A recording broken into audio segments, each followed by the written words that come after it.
You're not making any money, basically. You're just wrestling for free, trying to get your name out there. Dude, you need to get a car. It was hard for me to believe how many people out there actually didn't have a driver's license. These are full-grown adults. He comes up behind me and throws me into the ring post. I'm dead, I'm hurt. Y'all be in the main event because y'all the only one with a full set of teeth. Damn if we weren't. He did 3 of his finishers. They said I sold the last one like I got killed.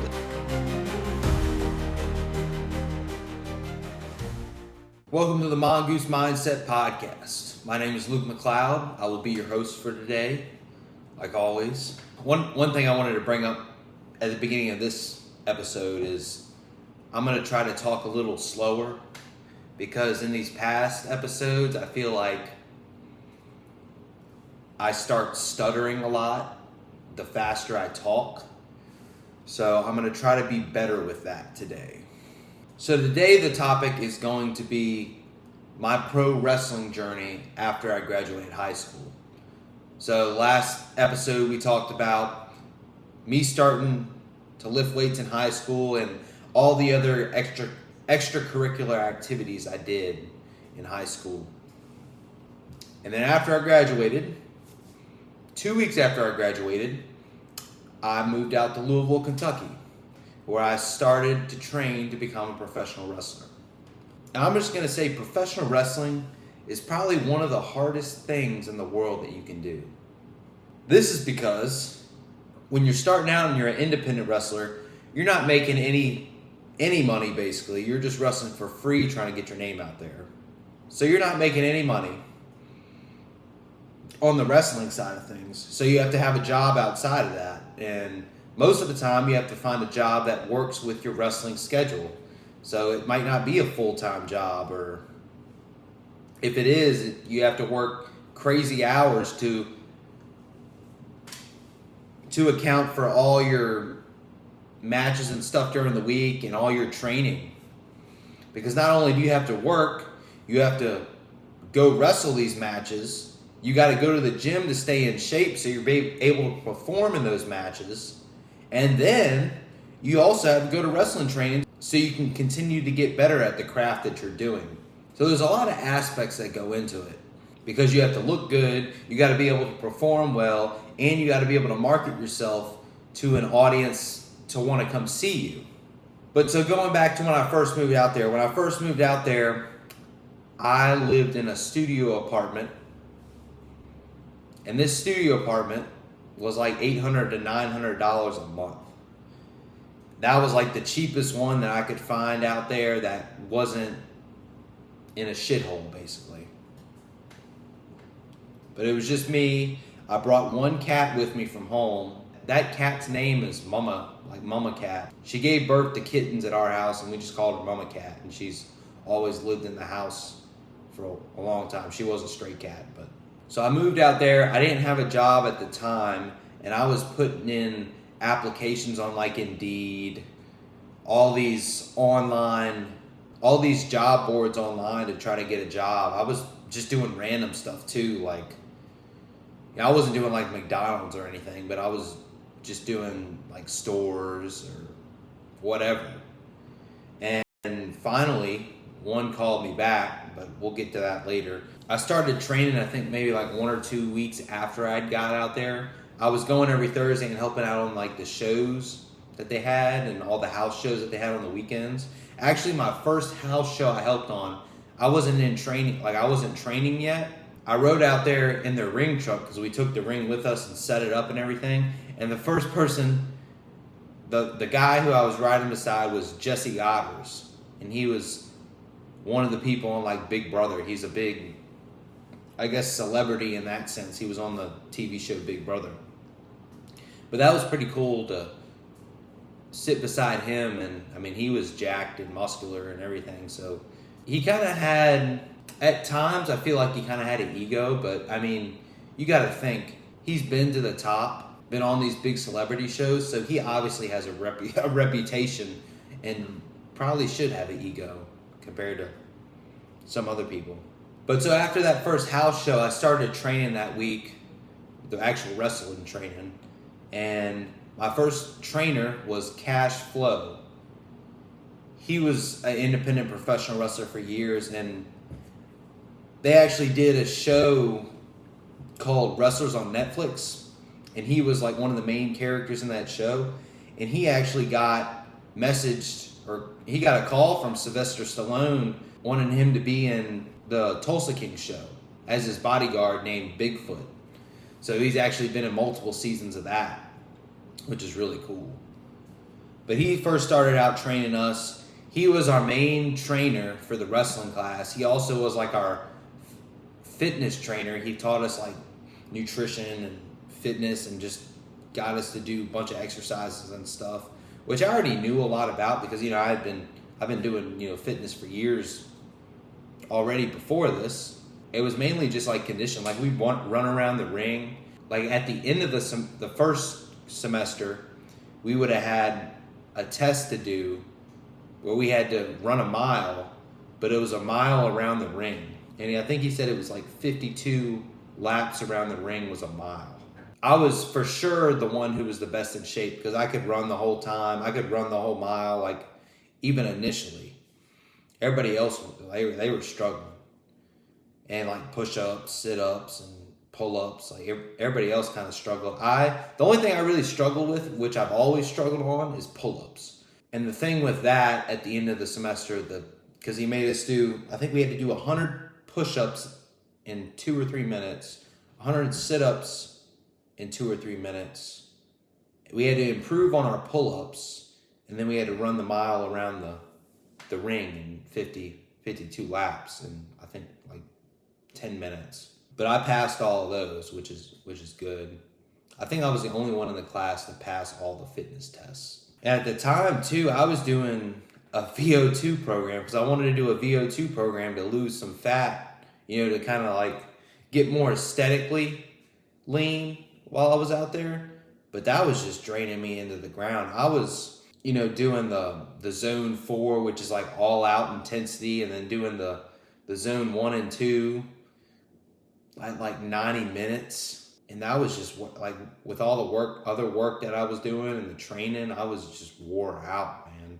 Well, I wasn't completely worn out, but I was definitely getting like shin splints and stuff in my shins because, I mean, all that running is just pounding on your joints. But like for like the low intensity cardio, I'd wear, you know, like I said in the last episode, when I'd walk upstairs with like a weighted vest and a backpack, instead I'd go to a hill and walk up and down this hill a ton of times in a park. Yeah, I'd do it, you know, for like an hour. You know, that's how long I had to go for.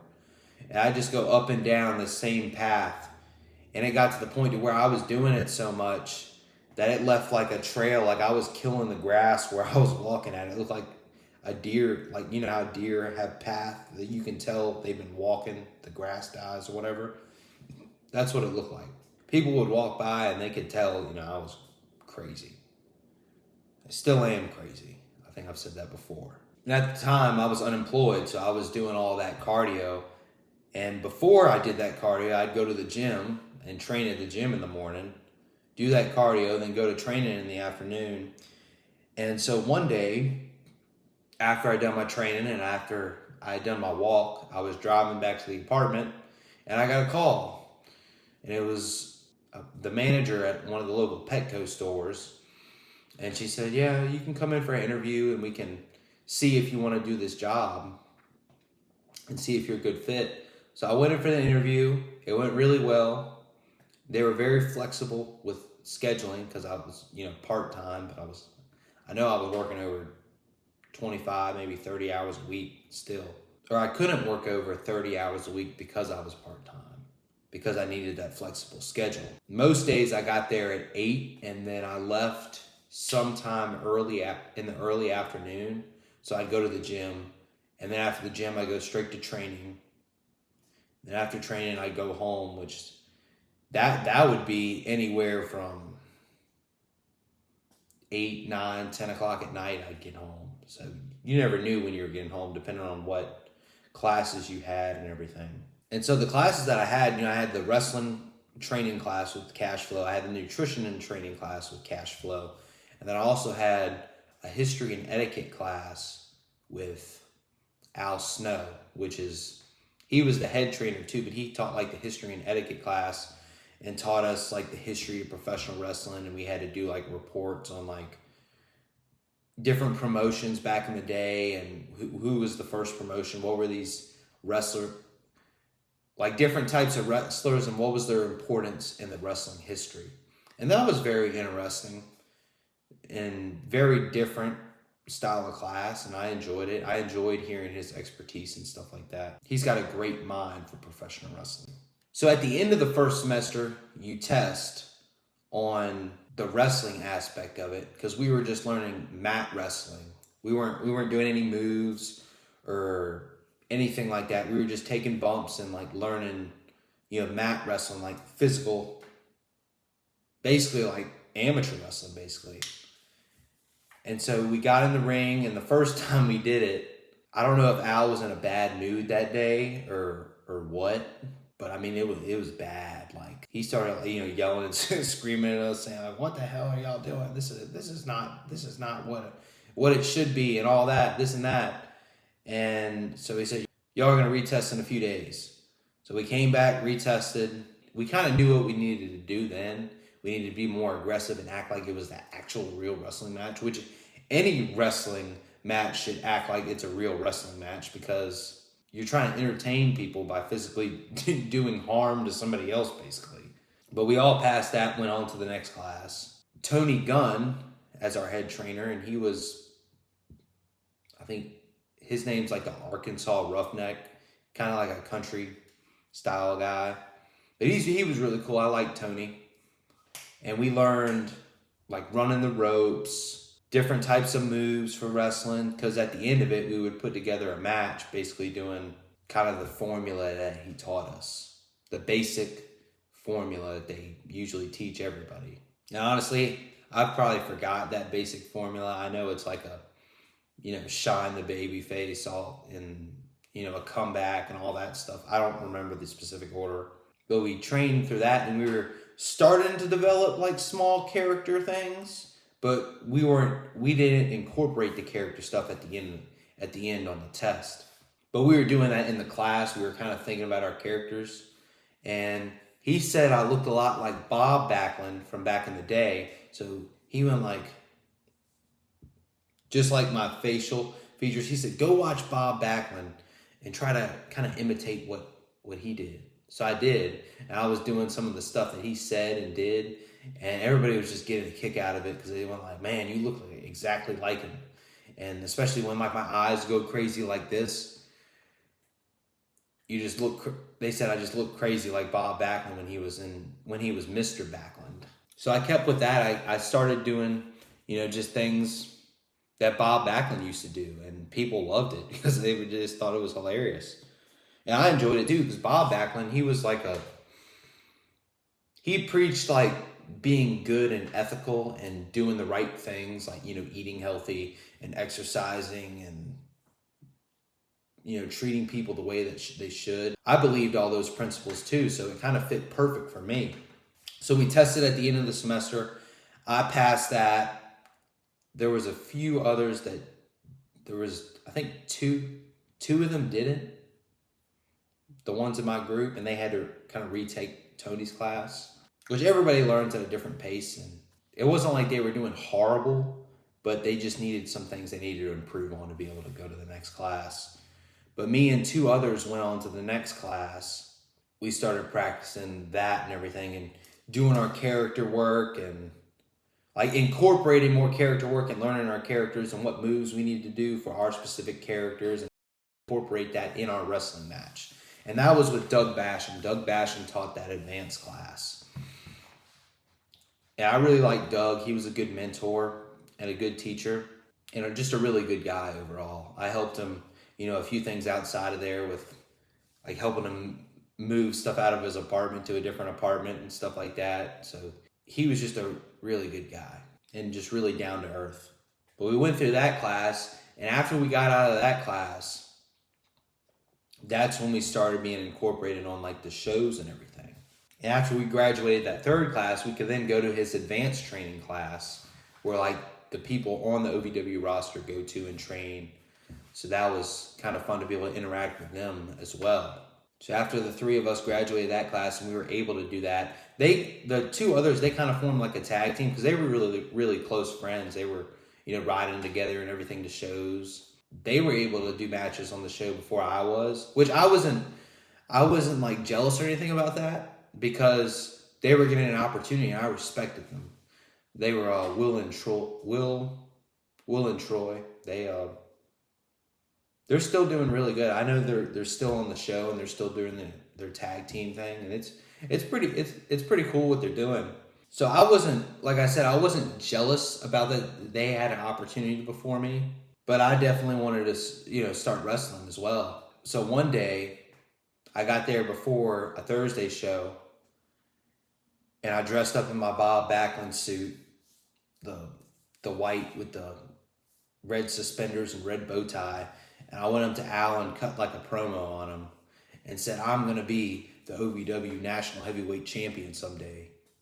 Because I said something like, I don't want to represent people on a divisional level or a state level. I want to represent OVW the people on a national level.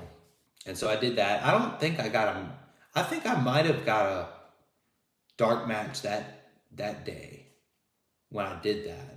I think I did. Or I don't remember. It might have been the next time.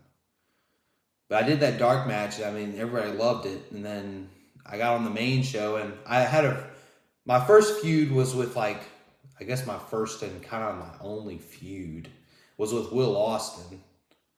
And we did like the story of us just going back and forth because he was a heel. I was kind of a baby face. We did the story like acting like, I was the new guy.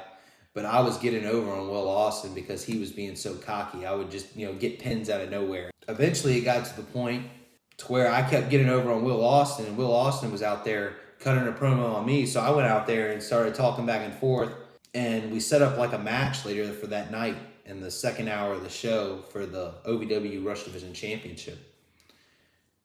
And so I came out. I was the first one to come out because, always the competitor is the first one to come out, then the champion comes out. So I came out, did my thing, came out, I'm Buzz Backlund. And he comes up behind me and like throws me into the ring post. I take a bump on the floor. I basically act like I'm dead, I'm hurt. So, Will Austin gets me back in the ring. I think he does a few other things, and then he tries to like ram me into the ring post, and I move out of the way, still acting like I'm like dazed, like I can barely operate, and I roll him up and pin him, and I win the Rush Division Championship, and that was really cool. I know it's on an independent scene, but still, just the respect and the faith that Al had to put that title on me, especially at such a young age, and for how little experience I had, it was really an honor. And I worked my ass off up until then. I was coming to all these house shows, setting up the ring. Of course, other people were doing this too, but I was setting up the ring, like first one there, last one to leave, putting my all-out effort into this. And I finally got some sort of, payoff. And I was a Rush Division champion for, I think, about a month. And then I had my first pay-per-view match at Independence Rage. That was against me and Will Austin again. And I lost that match, but I never tapped out. I just passed out. We were doing a submission match because, my finisher was the crossface chicken wing. I forget what his finisher was. He had me in the figure 4 leg lock, and I passed out due to pain. But that was a good match. Everybody said I did pretty good for like my first pay-per-view match, and especially the type of match that it was, being a submission match, not like a regular pinfall match. We had to sell that it was a submission match and keep going for submissions when we could, because that was the main purpose of the match. You wanted to win with a submission. So after I lost that title, I was still being incorporated on the show and everything. I think before this, I had actually done a lot of other house shows at different different places. Yeah, I was doing house shows. I was traveling up to Wisconsin. I traveled down to Arkansas twice. I know I went up to Wisconsin like 2 or 3 times to wrestle at Cal Heroes' dad's promotion. That was fun because I'd never been up to Wisconsin before. I'm a Green Bay Packers fan, so I'm like, yeah, let's go to Wisconsin. And it was fun. I met a lot of cool people. Dave, Cal Hero's dad, is just a great person. Cal is too. I mean, everybody up there is just really nice. That's actually where I had my first match at, was his promotion up there in Wisconsin. When I first went out there, everybody was just laughing. They were just like laughing, like, who is this? Like, what is he doing? Like, I was doing my wrestling penetration steps around the ring and doing like my little dance or whatever whenever because I'd do the fireman's carry. That was like one of my, I guess, signature moves. Everybody was just like laughing. They're like, who is this kid? This is weird. But by the end of it, I mean, everybody was cheering. They loved it. They just ate it up. My masonry teacher actually came out for my first match. Him and his son flew out there because they went to like a Milwaukee Brewers game. They like baseball, and then they came to the event after that. My parents came out for my first match. They drove from Prince George, Virginia to Louisville, Kentucky, and then from Louisville, Kentucky up to Wisconsin. And they came out with one of my other friends from the gym. He wanted to go on the trip too, so they brought him along. It was pretty cool to see all of them there. Like I said, I already told you the story of me winning the Rush Division Championship. So this was before that. I forgot to tell that. But I also went to Arkansas. Arkansas was pretty fun. It was a little odd because like we were out in the middle of nowhere, and some of the things that you see out there is crazy, especially in a wrestling world. Like there was like kids like 6 years old out there wrestling, like doing crazy moves and everything, which they probably shouldn't have been doing. But it was funny because we went out there and one of the guys said like, because I mean this was out in the boonies, like out in the middle of nowhere in Arkansas, and they were like, yeah, y'all will be in the main event because y'all are the only one with a full set of teeth. Damn if we weren't. And because the first place we wrestled was at like some fairgrounds or something, but it was just inside like a building. And they were like, okay, let's go promote the show or whatever. And there was like another building outside. And they were like, go in there and, promote the show and say you can come over and watch wrestling. And we go in there, and I'm in like my American singlet and stuff because I'm Buzz Backlund with an eagle on the front and red, white, and blue. And we walk into like some Mexican quinceañera, like a girl's like 15-year-old birthday party. So we're going in there saying, hey, you can come over. And like people, I don't know if they understand us or not because they're Hispanic. But we were just, telling them, hey, we're having this wrestling event over there. And they were just looking at us like we were crazy. And the second time I went down there, we went to it was at like some old gym. And this gym had no AC in it. It was in the middle of the Arkansas summer. You either go inside where it's so humid, you're sweating your ass off, or you go outside and you're getting bit by mosquitoes because of, it's in Arkansas. And at the time, I had really, really bad poison ivy because I had actually purchased a house and moved out of my apartment into that house. And I was doing some yard work outside, like trimming some bushes and stuff, and I got poison ivy. So I was in there with poison ivy, and I was just miserable because I get poison ivy worse than a lot of other people because I think I'm more allergic to it. I don't know if my skin's more sensitive because both me and my dad are really allergic to it, and my mom and my brother, they can be in it all day and they won't get any of it. But during this time of me traveling to like Wisconsin and Arkansas, I was just getting so worn down. I think I lost my passion in wrestling because I was just so all in for a long period of time. I had really no break from it. And it was ultimately affecting my gains in the gym, which I wanted to progress and get bigger, and I wasn't getting enough sleep. My nutrition was dialed in. I I actually hired my first bodybuilding coach while I was out there. But my nutrition was dialed in. I was doing the training plan that he had set up. I wasn't really getting as much sleep as I could because, I was traveling so much. And there was a few times I got back home at 5 a.m. I don't know how I drove during that time. I was actually afraid to drive because I was so tired. It's crazy to think that, you're scared to drive because you're afraid if you're going to fall asleep and make it home or not. And that's when I realized I kind of needed to change my environment because I was getting to the point where I wasn't enjoying it. I didn't enjoy being up that late. I didn't enjoy the lifestyle. And I knew it was something I couldn't maintain for long periods of time. I wasn't making any money. I was just living paycheck to paycheck, just paying my rent. And honestly, I was paying my rent, and that's all I could pay. I wasn't even paying for my food. My parents were helping me with food. And I eventually quit Petco because I just got so fed up with that. And I went to a different job. It was a plumbing job, and I was working full time basically as a helper. And I was doing basically slave work, like shit that they should make people in prison do.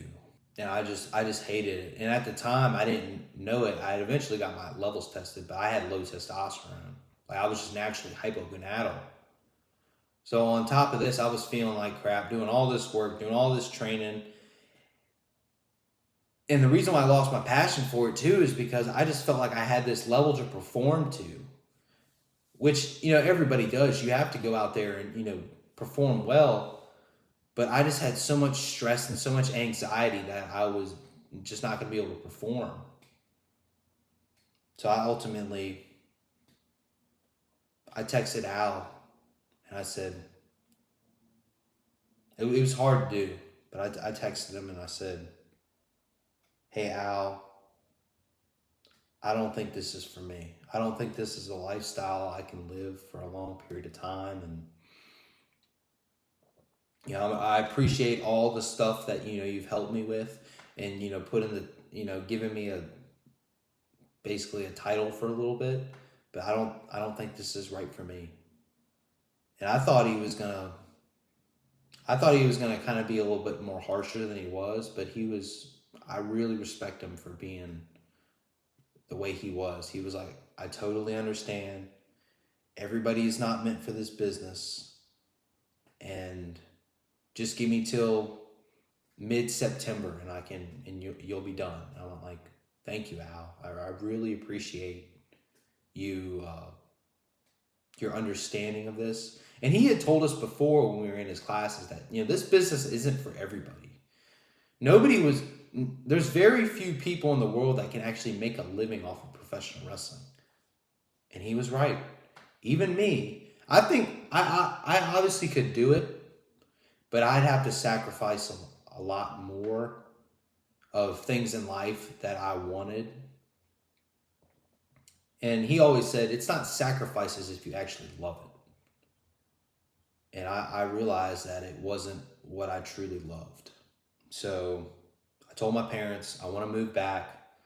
I sold the house I had just moved into, basically. I lost money on it, but I went I'm going to be happier when I'm at home in Virginia. So it's worth it. I lost a few $1,000s, but it's fine. I'll make it back. So I wrestled at these house shows up until then. I still stayed committed, did everything I needed to do. And then on the day it finally came, it was a Thursday night show.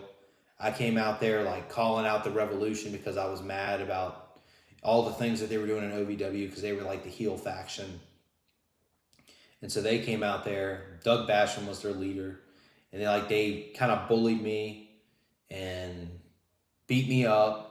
And then Jamin Olivencia, he had a match with Cal because Cal came out defending me. And then, so after they beat me up, I came back into the ring and did something to Jamin. Then he did 3 of his finishers. They said I sold the last one I got killed, which I tried to because I wanted to make it look real. And I wanted to make everything look real. I did. Because I really wanted to make the product look good. And so I did that, and they all came out and carried me out like I was really hurt. That next Friday, I went home. Moved out and went back to Virginia.